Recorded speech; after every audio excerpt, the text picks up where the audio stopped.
A number from the hallways in school. We both get kicked out of class. She got kicked out by the teachers. I got kicked out by the students.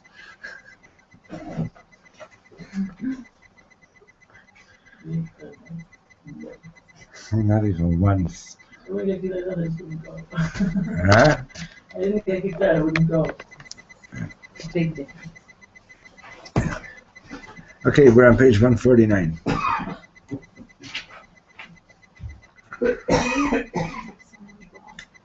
So this whole lesson, which by the way is available in a CD form. I would play it to you just so you can hear it, but something's wrong with the CD. At some point, it starts going. You know the story about this. You know, did you when you learned for your bar mitzvah, did you get a record to study with? I got a book. You got a book. You know, they at one point they would put out like a recording of the Haftarah, but it was on those. You heard about record players, right? So on those vinyl discs. So this kid is learning for his bar mitzvah, and the teacher gives him a record, and it says practice. It comes the next week, and he goes, Baruchu et, Baruchu et, Baruchu et. So he says, no. So then the next week goes,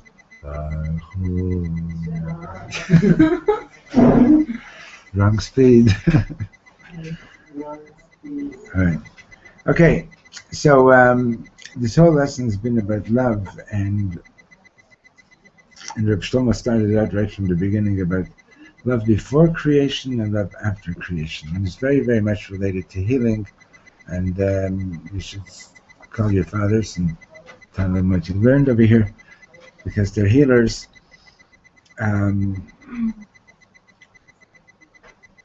So he says there's love before creation, there's love after creation. Love before creation is basically, it's a love that is not, you don't need it to be aroused. You just, Odom Chesed Yiboneh, there's all this love that you've got, and you're just looking for somebody to do a favor to. And love after creation is, you can be sitting here right now, and an old friend comes in that you haven't seen in a long time, and say, "Oh, Shango," and yeah, like, you know, something like you're aroused, right? You okay? And then he went on to speak about that. You know, if you want to heal somebody, the healing really has to come with love before creation. Understand? In other words, otherwise it's just like, you know, like like a technical type of thing. In other words, oh, you got a headache. Here's a couple of pills. That's not the real deep healing. And so with the part that we did, yes. So then he spoke about the healing that you can do with your hands, etc. And spoke about children and so on. So he says that. So yesterday we were talking about the importance of having a taste of the infinite, right? And we were saying that there are people that never had a taste of the infinite, right? And when you're going to have your children, and children want to have a taste of the infinite. They don't need more toys. They want to have a taste of the infinite, right?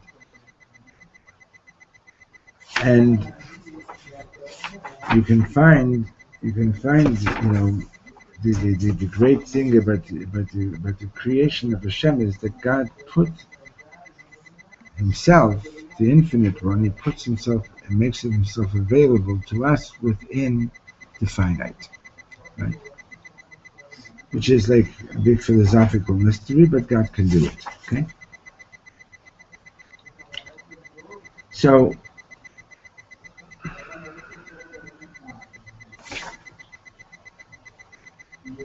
yesterday Reb Shlomo was talking about, like, don't fool yourself,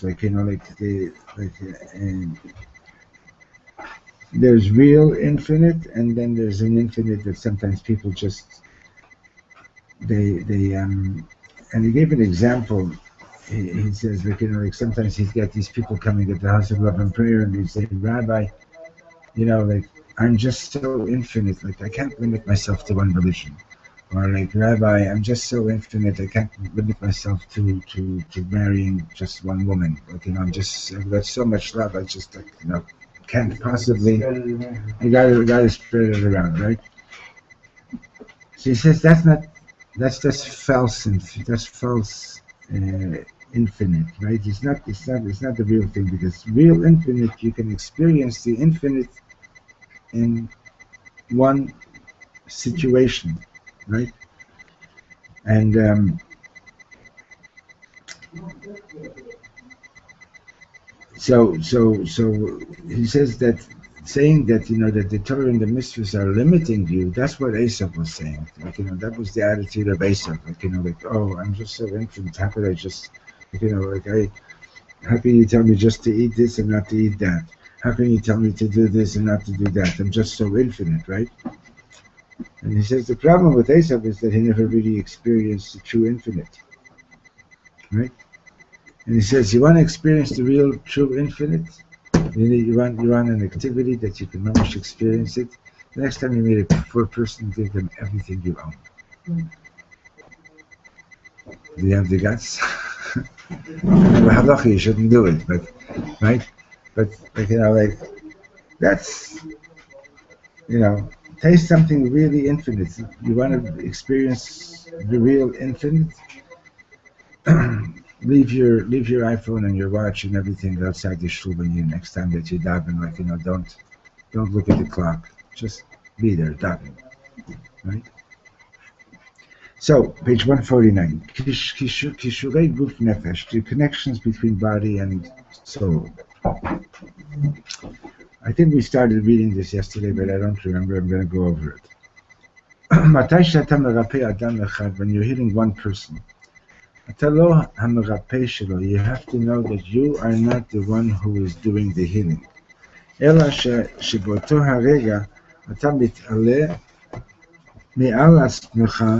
But rather, at that moment, you're actually rising above yourself. And you're reaching the love of God that preceded creation. Ze Ein Sof. In other words, you're connecting with the infinite. By the way,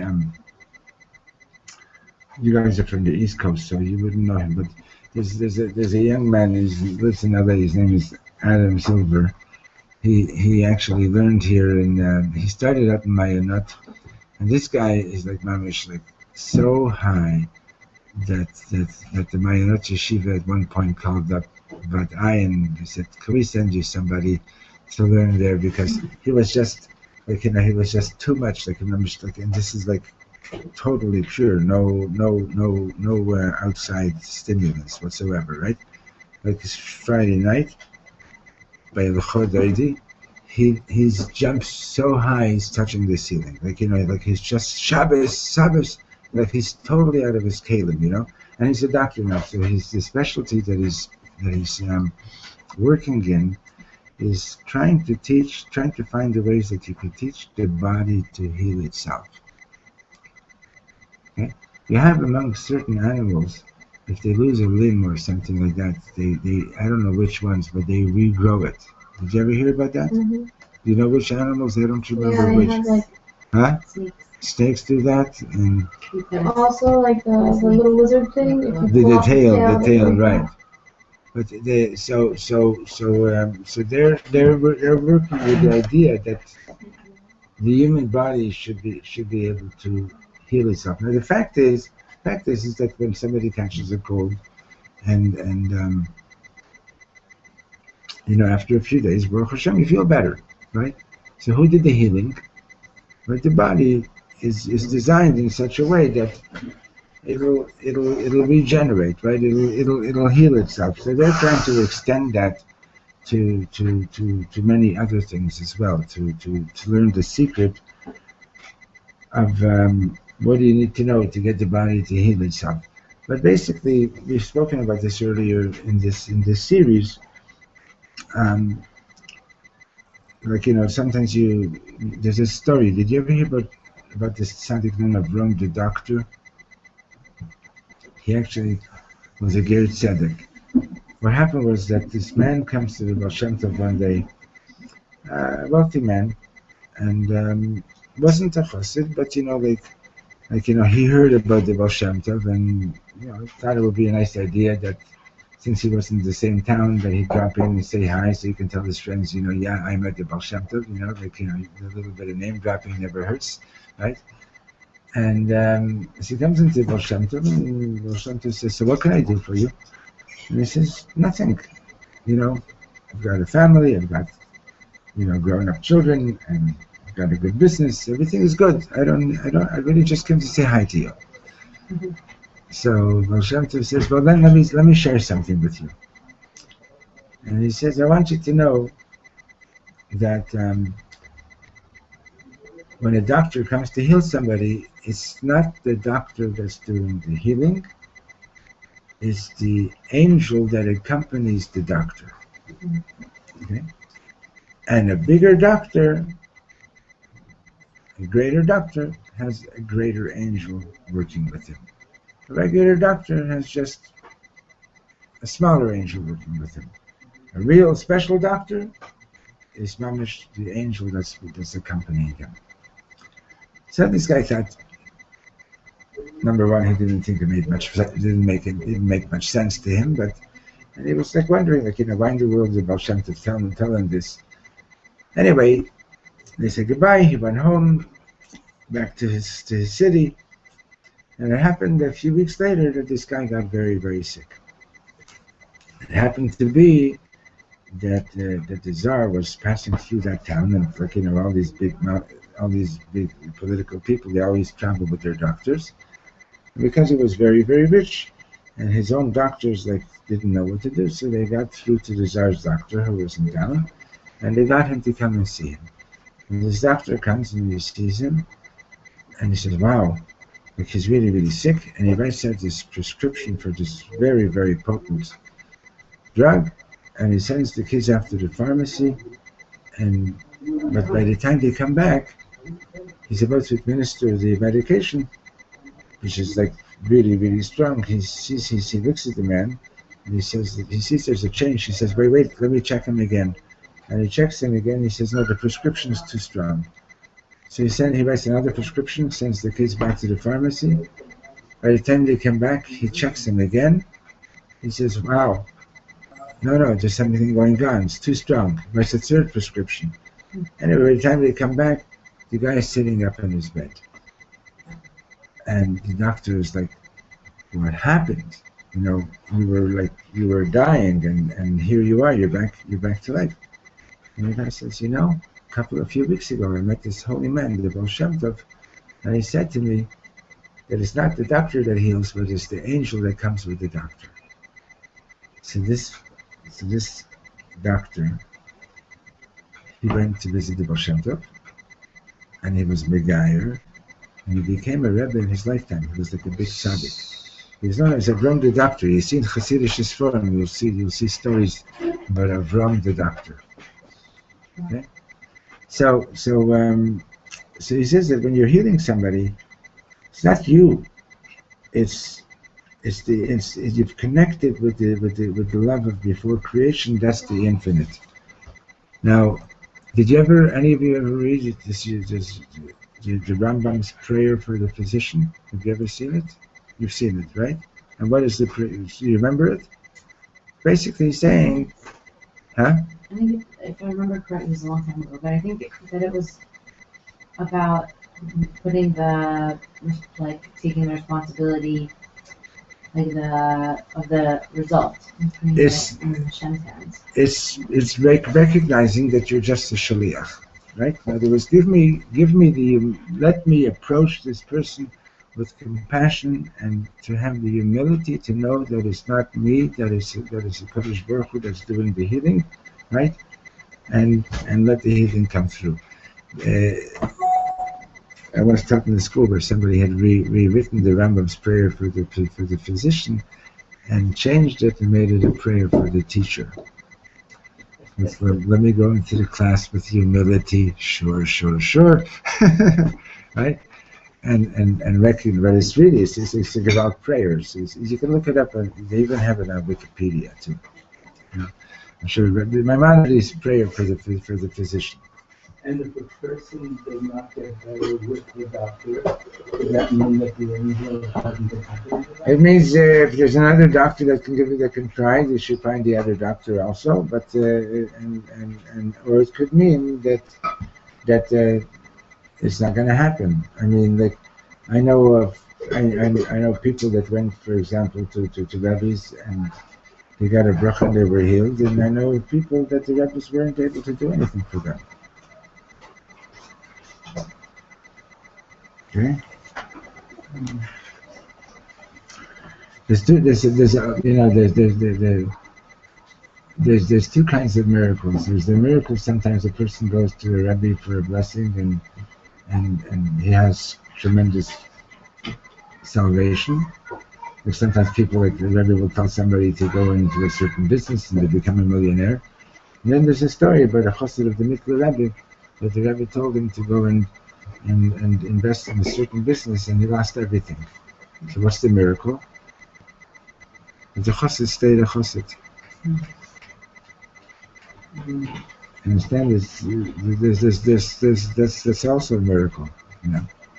But the miracle of the Rebbe take effect if the person follows the Rebbe's. Well, somebody came to the Frierdiker Rebbe and asked him for a bracha, and the Rebbe, like he saw, sort of like that the guy wasn't really suited for it or whatever it was. So the Frierdiker Rebbe says to him, a bracha is like rain. Rain is a very good thing if it falls on ground that's prepared for things to grow. But if it rains on concrete, it doesn't do anything. So the chassid got the point. He says, Rebbe, give me a bracha to break open my heart. Okay. So, when you say a good word to a person, it's not your words. These are the words of Mashiach. We read this yesterday, but it's good. You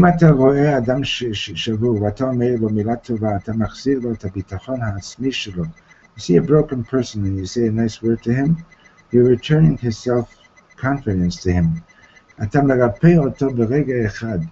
You're healing him at that moment, in that instant, you're healing that person. Right? That's what we got to. So כל העולם מבין עכשיו שאם רוצים לרפא את הגוף צריכים לרפא את הנשמה. So even medicine now understands that if you want to heal the body, you also have to heal the soul. אי אפשר לרפא את הגבול של האדם אם לא מרפאים את האין סוף. You can't heal the finiteness or the limitations of a person if you don't heal the infinite, his connection with the infinite. הנשמה של האדם מתגעגעת כל הזמן להגיע לאין סוף. The person's soul is constantly yearning to connect with the infinite one. הנשמה יודעת שהיא ידעה לעולם הזה כדי להגיע למעלה מן הכל. The neshama knows, is constantly aware that it came to this world in order to connect to that which is higher than everything. And over here, he means, and there's a whole mimer from Dr. Rebbe about this, because we'll ask Mir since she's here. What is the neshama Mir? The third last line, I want 49. הנשמה יודעת שידעה לעולם הזה כדי להגיע ללמעלה מן הכל. What's ללמעלה מן הכל? Higher than everything of this world, or higher than what the neshama had even before it came to this world?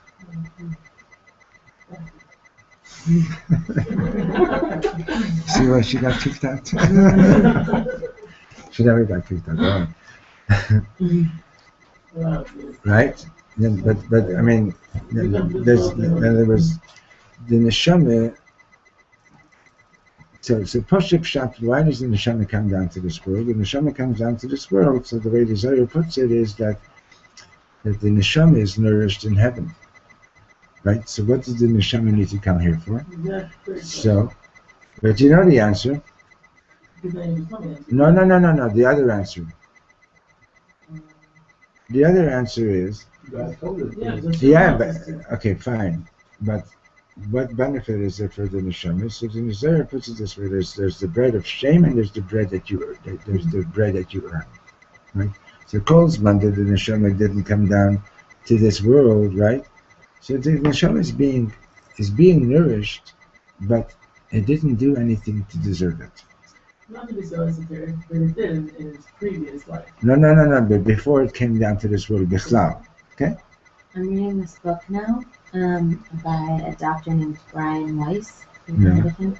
He is a psychologist, the chief of the psychiatric wing in Miami Hospital. I think this was back in the early 90s. And he had a patient come to him who had all these symptoms of post-traumatic stress disorder. And he did all of these, typical psychology. Yeah.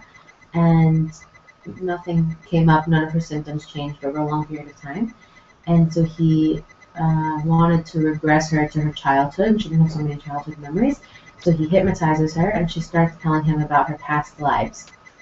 True story. Yeah. And he's written a few books now. And one of the things that she does is she communicates with what she calls the master souls, which are souls that have finished all of their work on Earth, and they now direct and guide all of the souls that have to go to. It's crazy.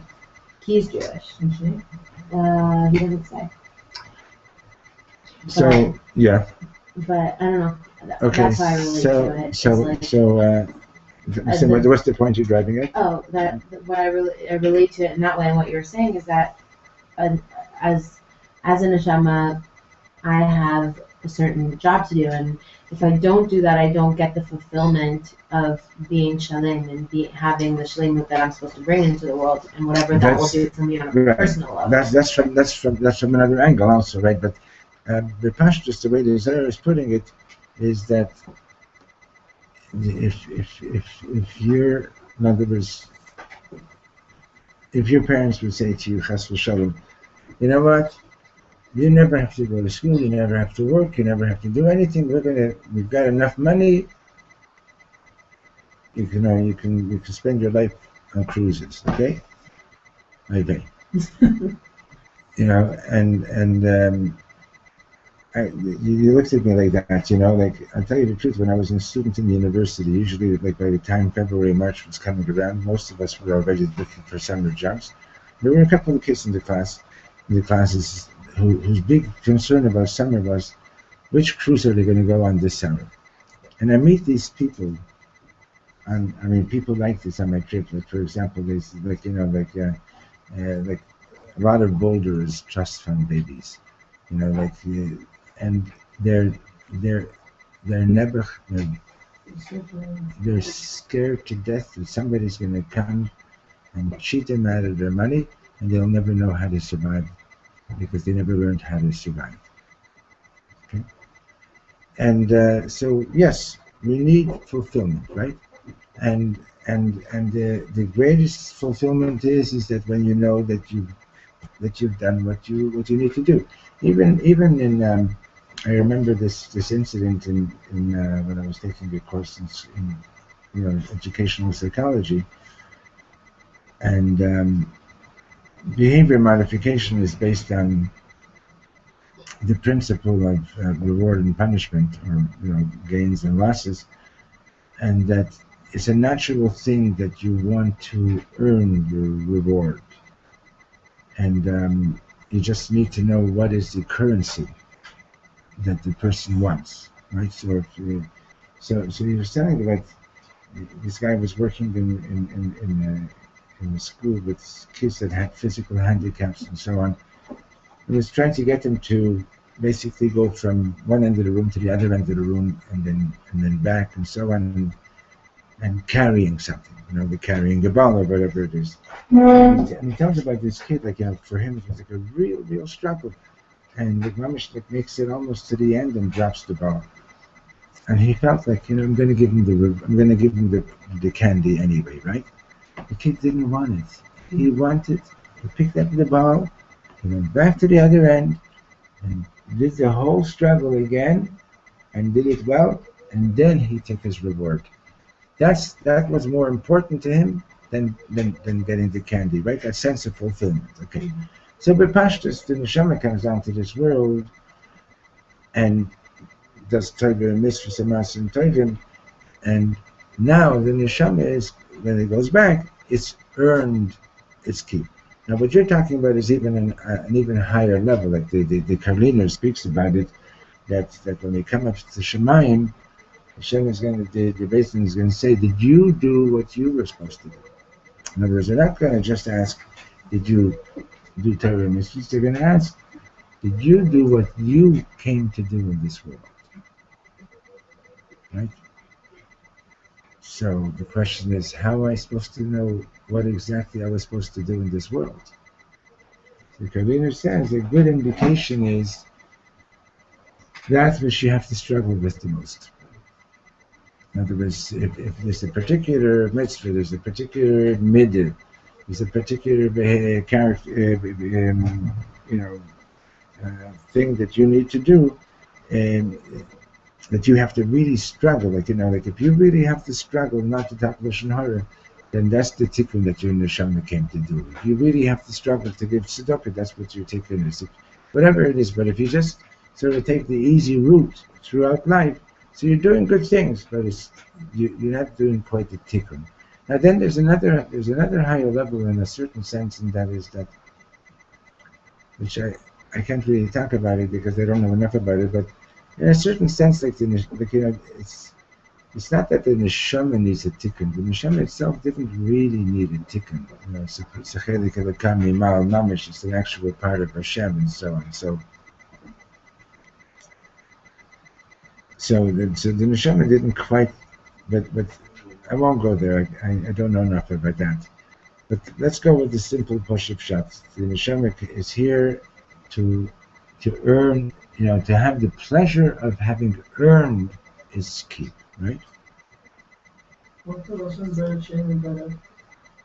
Lahamed Kisufim, and the other one is I don't remember the lashon for the English, it's shame. the bread that you earned and the bread of shame. Okay. It's super that you earn, right? that you I think that you earned, but I have to check the Russian. Don't assume that that's correct, okay?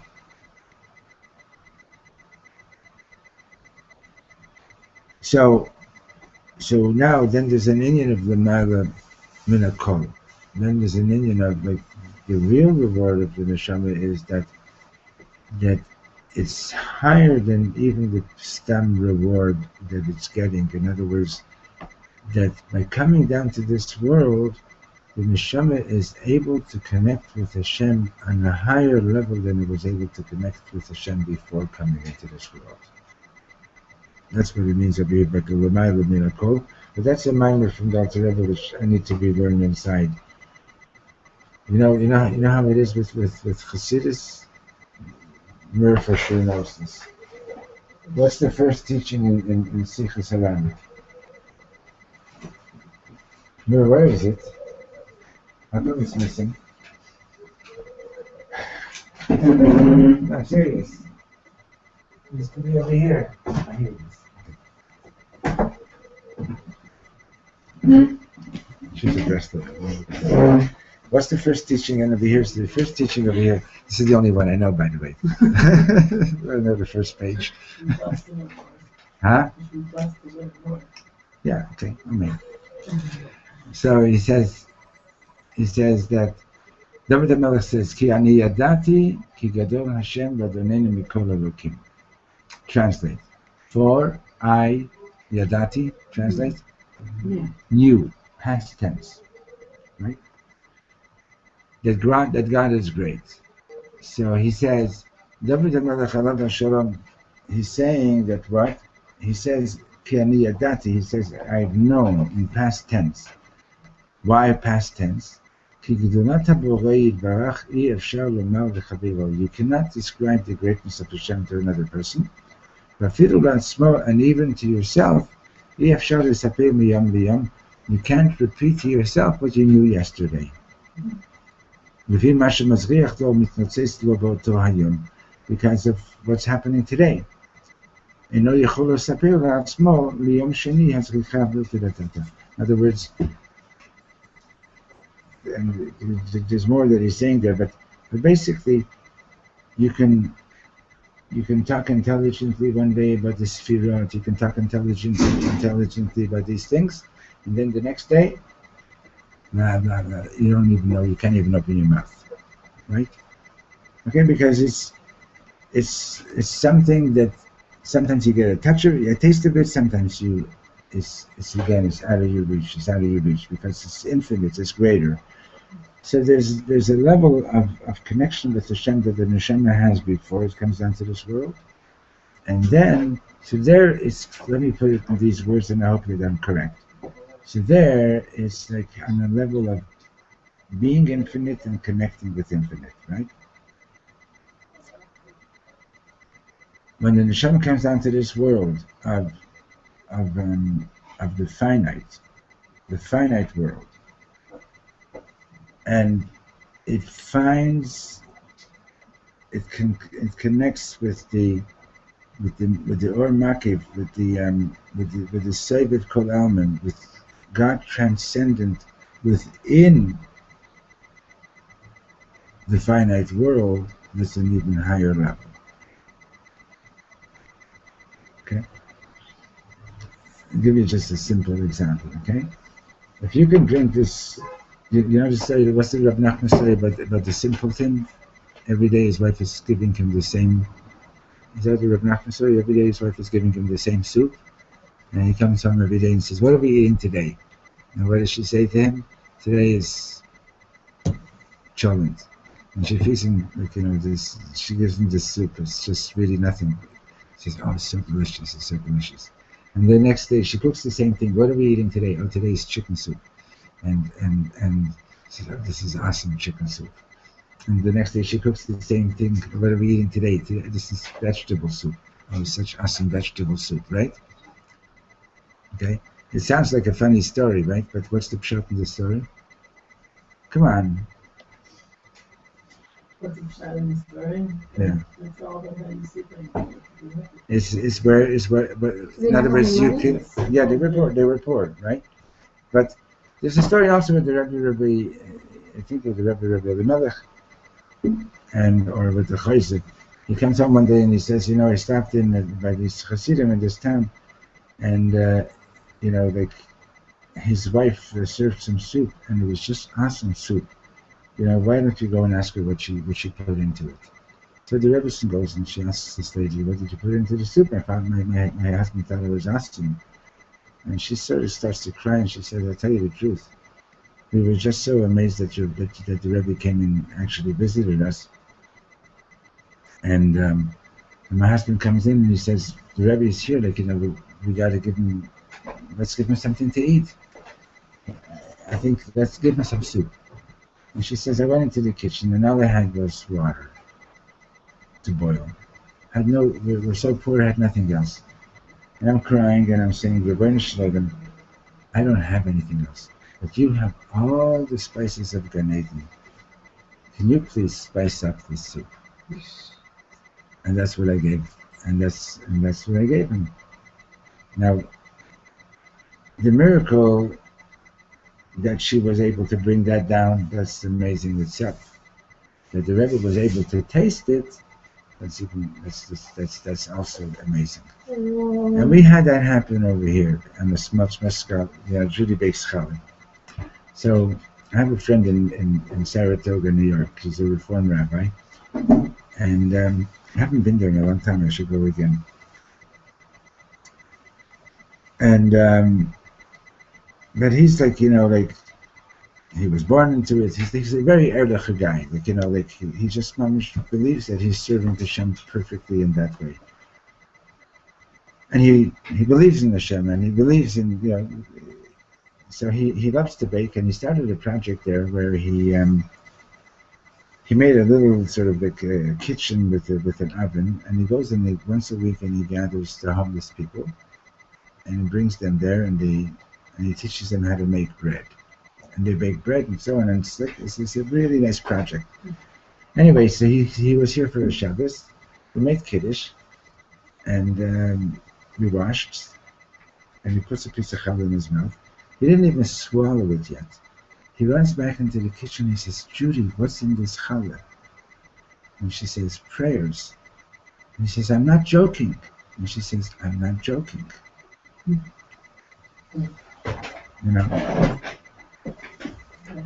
Okay?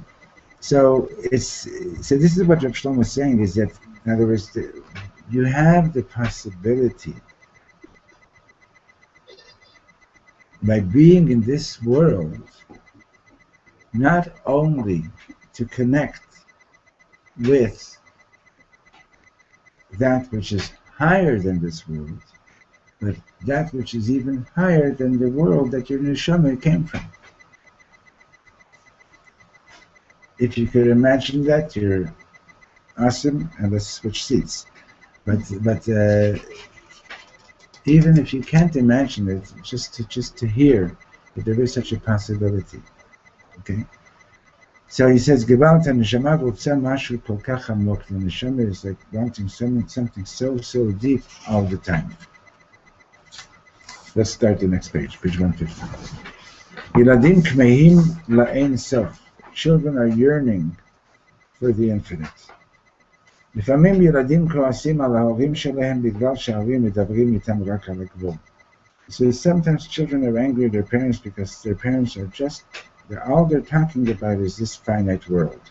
אתה צריך מקצוע טוב, you have to have a good profession, תעשה הרבה כסף, make a lot of money, שיהיו לך מכוניות, so you should have cars.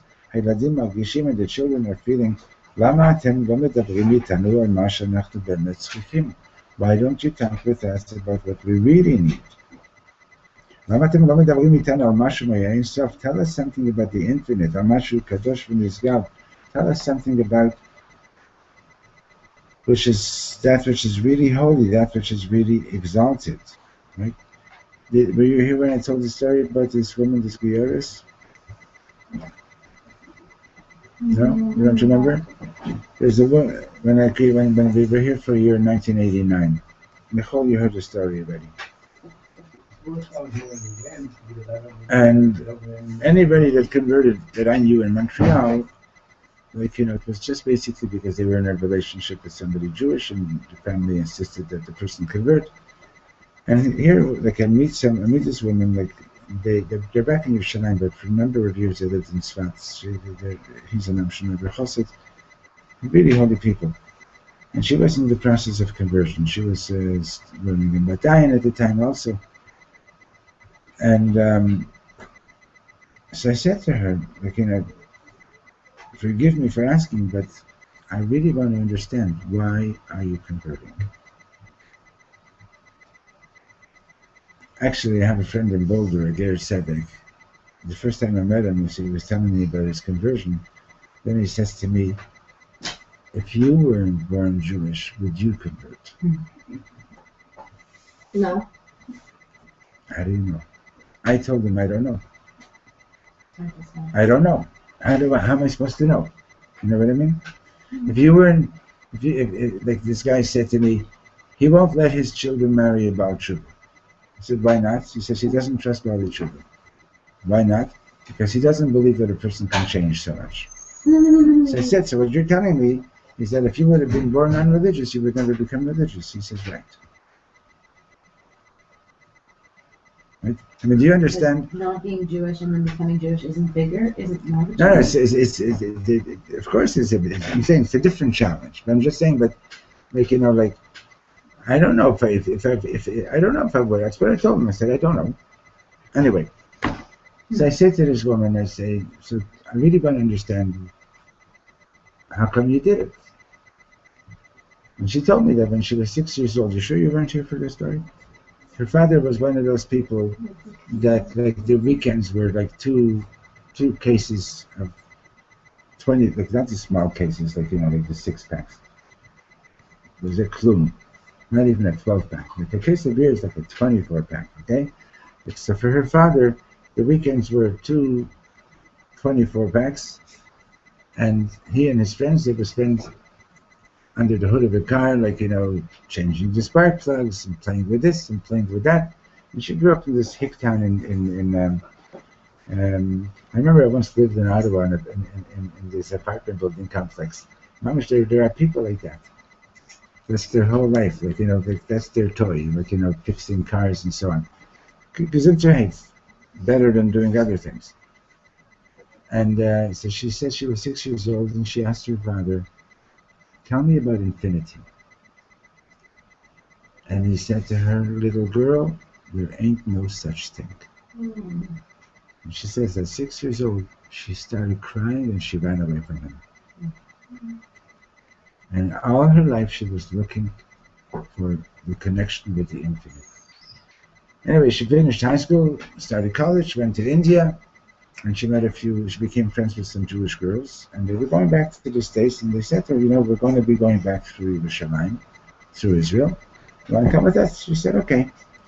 And she said she came to Yerushalayim, and she went to the Kotel, and Mamish, from the first moment she went to the Kotel, she knew that she found what she'd been looking for the last 15 years. That's why she was Megayer. How will that should happen with him? Huh? How will that should happen with him? That he should come back and he should be stronger leadership. Who's coming? Oh. Everybody, he'll come back. He's too honest not to come back. So you don't know if the God is. Okay? So, the truth is that anybody that's looking for the truth will find it, as long as you don't give up looking for the truth. That's the whole story with Gil Laux. If you haven't read his book, you should read it, Coming Back to Earth. Or you know Gil Laux from the old city? Have you been there? No. Anyway, so he says that לפעמים יש רגעים של אין סוף בין הורים וילדים. Sometimes there are moments of infinite between parents and children. אם מישהו נותן לך $1,000,000 אתה אוהב אותו, אבל לפעמים קורה שמישהו לוחץ לך את היד ואתה אוהב אותו לנצח. Sometimes somebody might give you $1 million, and you're going to love them tremendously. But then there's sometimes you experience somebody shakes your hand, and you love that person forever, right? $1 million, the $1 million is something finite. V'chitzat hayad hayta ein sofit, but that handshake was infinite. Right? Reb Shlomo said once that when he met the Friedrich Rebbe when he was a child back in Europe, and they shook hands with the Rebbe, he said that also about the Baba. He said just from that handshake, he knew he's going to be a Jew forever.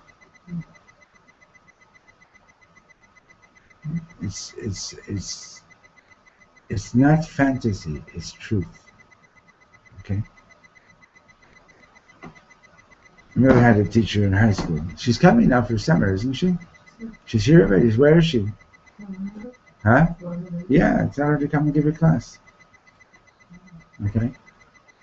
You know, and like she really was great with the kids. But what attracted the kids to her wasn't just that she was intelligent and she gave a good class. It was the connection.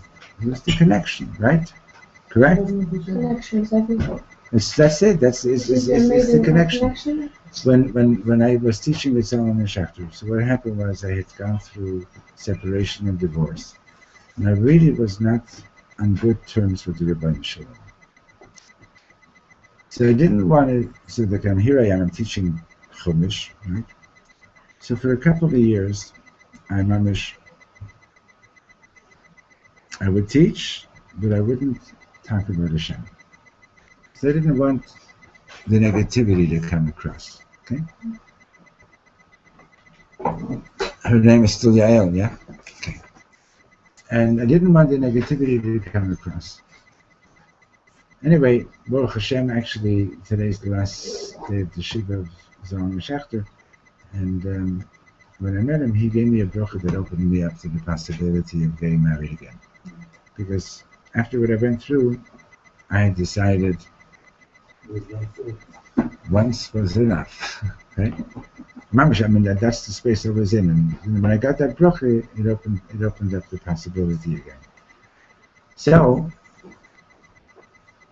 I met Judy, and the relationship was beginning to build, and my relationship with Hashem was getting better. The fact is that if somebody comes to you and says, somebody who's married or in a relationship, and they come to you and they say, I'm not on such good terms with God, it's a sure thing. Ask them, how's your shalom bayis? And it's a very correspondent relationship, almost a one-to-one relationship. Anyway, so one day, without realizing it, I'm teaching my grade 5 class, and at Solomon Schechter, and I actually started saying something about the Rebbeinu Shalom. So you know how it is in school, there's always a few kids whispering to each other, this and that and so on. With Mamish, the whole class went totally silent, and everybody stopped whatever distraction they were involved with, and they turned to me, and now we want to hear what you got to say. This was a grade 5 class, and this is kids coming from homes that were not religious. As soon as I started talking something real, about the connection with Hashem, they dropped everything, and they said, we want to hear. They didn't say, they just, like you can see, their faces turned around, and it's a natural thing, particularly with children. With adults, and if you go over to adults and you say, hey, I want to talk to you about God, they're going to say, have a nice day. In other words, why? Because whoever talked to them about God in the past never connected them. I told you the story. Shlomo used to visit army bases here. He'd go to give chizuk to the soldiers and to entertain them. So he comes to this army base, a big army base, and the rabbi comes out, Shalom Aleichem, the army rabbi, and he says, so Shlomo says, how you doing? Look, how are things here on the base? And he says, Baruch Hashem, you can eat anything you want. This kitchen over here is mamish perfectly kosher. The Shlomo says to him, he says, excuse me, I didn't come to eat your hot dogs. I did when I asked you how are you doing. I want to know, are you learning Torah with the Chayadim? The rabbi says, are you kidding? These guys, they don't want to learn anything. Shlomo says, really? He says, do you want to bet? He says, yeah. He says, how much money you got in your pocket? So he took out a couple hundred shekels. He says, you want to bet? He says, yeah. Shlomo goes over to, there was a group of Chayadim standing around just like on a little break, smoking cigarettes. And he goes over, he says, Chevra, would you like to learn the sweetest Torah for 5 minutes? And he said, yeah. And Mama, she started learning with them until their mifaked came and had to drag them away. You had to drag them away. A few weeks, it's already more than a few weeks. A couple of months ago, we went to a wedding. We were doing the wedding in Mispei Yebicha. And that reminds me, I got to get in touch with this man. And so when I get into a taxi with an older driver, yeah, she's open. So if he's of an age that there's a good chance they may have met Shlomo, so I asked them, did you know Shlomo cont'd? They all knew him. Oh, Rabbi Amaraked.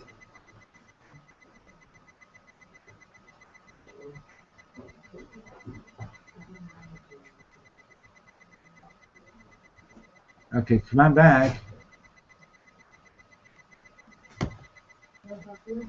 Huh? Okay, so Reb Simcha, you told me I'll be finished in 2 minutes. Yeah, okay, good. It's not now. Okay. So I asked him, and if Shlomo didn't drive, so he'd always take taxis.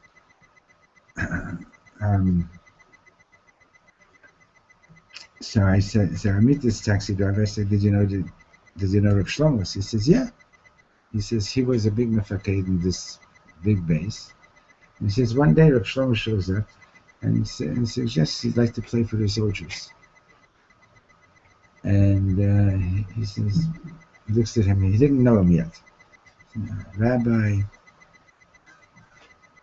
So he said, no, forget it. So Shlomo says, here's my card. If you change your mind, let me know. And anyway, he spoke to his superior, and the guy says, oh, yeah, him? Yeah, bring him, Anyway, so he says he came. There were 500 chayalim, because he was in charge. One of the things he had to do was we have to entertain the chayalim from time to time, right? So he says there were 500 chayalim. Not a single one of them was religious. He says he couldn't believe it. These chayalim were on their feet dancing the whole night, swallowing every tune, every story that he told, and so on. And they told him, whenever you can, bring him back, right? So what was it? What was so special about the music? What is so special about the music that is being sung all over the world? Thousands of minyanim are davening Kabbalah Shabbos with his nusach, right? So what, is there no other beautiful music? There's lots of other beautiful music too. It's just that, you've heard of Rabbi Dr. Tversky? So once he was at a concert, and he goes over to Shlomo at the intermission, and he says, Shlomo, you're a thief. Shlomo says, what? He says, yeah, you're a thief. What did I steal? He says, those are not your nigunim. I'm sorry. He says, those are not your songs. He says, so whose songs are they? He says, those are the songs that the Leviim sang in the Beis HaMikdash. These are the songs that the Leviim sang in the... the Bitwiskis. What was He his knows point? everything. He knows a lot. What was his point? His point was, and I was present on more than one occasion where I saw, where Shlomo said he never composed a single meeting. He only received them. And I was present on a couple of occasions where I saw that happening. I actually saw the process where you could see he was listening to something beyond, and then he would start singing it, and he'd start, sometimes he would have to stop, and he'd say, shh, shh, shh, and he'd listen again, and the meeting would come. And that's the whole secret. You're learning Aleph Beis with the kid, you're learning a pasuk of Torah, you're doing someone a favor, you're healing somebody, you're doing exercise with people. Whatever it is that you're doing, you're still cutting hair? Yeah? You're cutting hair, whatever it is, it's all opportunities to be connected and to connect in the most beautiful way.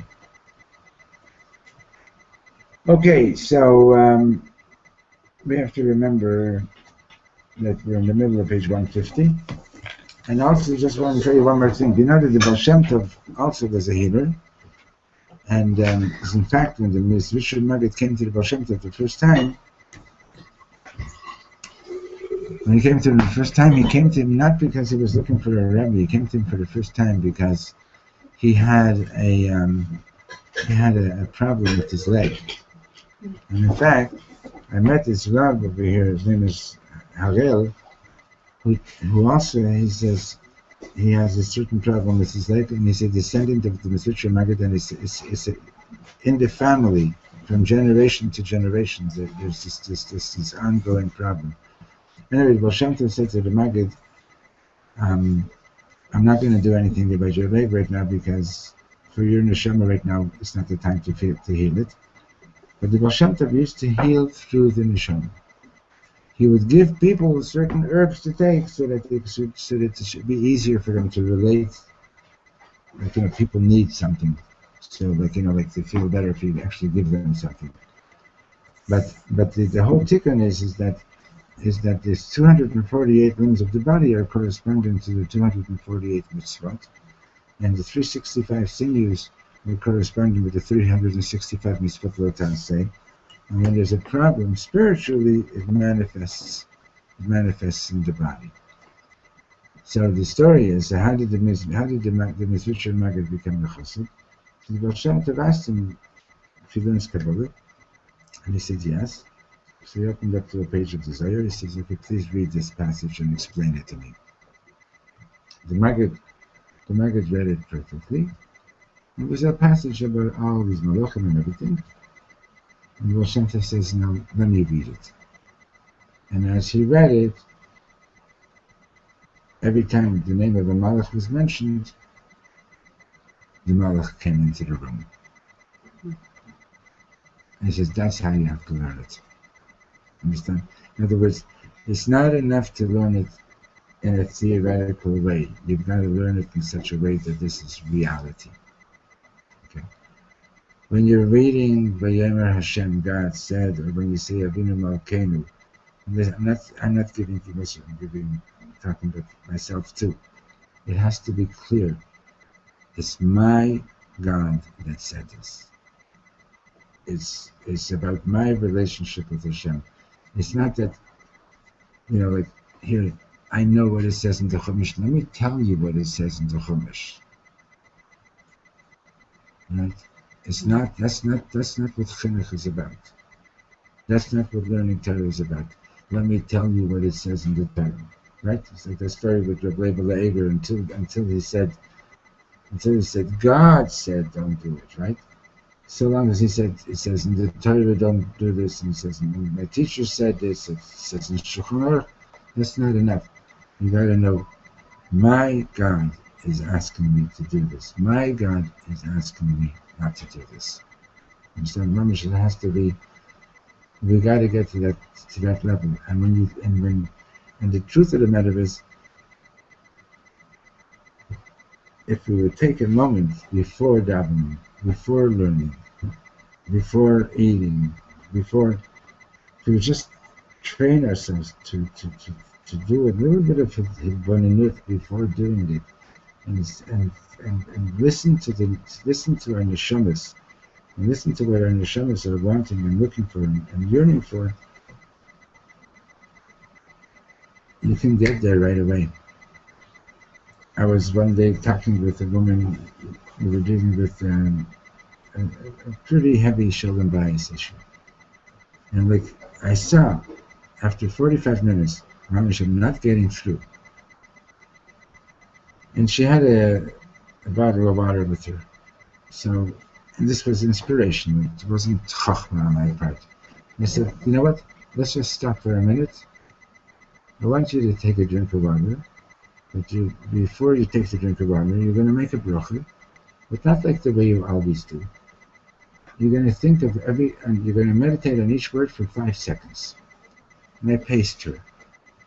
And I said, Baruch, Ato, 5 seconds on each word. There's 9 words in the bracha. Shankol Nia B'dvara. She finished the bracha, took a drink. She opened her eyes. She says, I get it. All that which I was trying to get through for 45 minutes, an hour, it wasn't a matter that she didn't understand it. She didn't get it. But once she put herself into that other space of connection, she says, okay. And the same is true for us. It's like, we just, unfortunately, we're like, I act like an idiot most of the time and don't bother to do that. But if you take it and hold it in your hand, the food, and think about what you're going to do, not just to be not just to be a day chayvim, but at least once a day we should do that. At least once, like you got you've got this thing that you got to daven the whole chakras. Okay, good. You got to daven the whole chakras. I'm not going to tell you not to, but take one sentence and spend a few minutes just with one sentence. It's going to make it's going to make everything different. I was teaching in a school here in Israel, in Yerushalayim, years ago. And I went in grade 5, and the curriculum was that we had a half an hour a day for davening, and since it's grade 5, they have to daven the whole shachris. So I went to the rabbi of the school. I said, what do you want me to teach them? How to daven or how not to daven? And I basically wanted him to give me a heter to, just do parts of Sukkot Zimra every day, not the whole thing. He says, I know what you're saying. You're 100% right. I'm not giving you the heter. So what I would do is I would take more than a half an hour to daven, but you understand? But that's basically, did you realize what happened to us in school? A lot of teachers and a lot of shuls taught us how not to daven.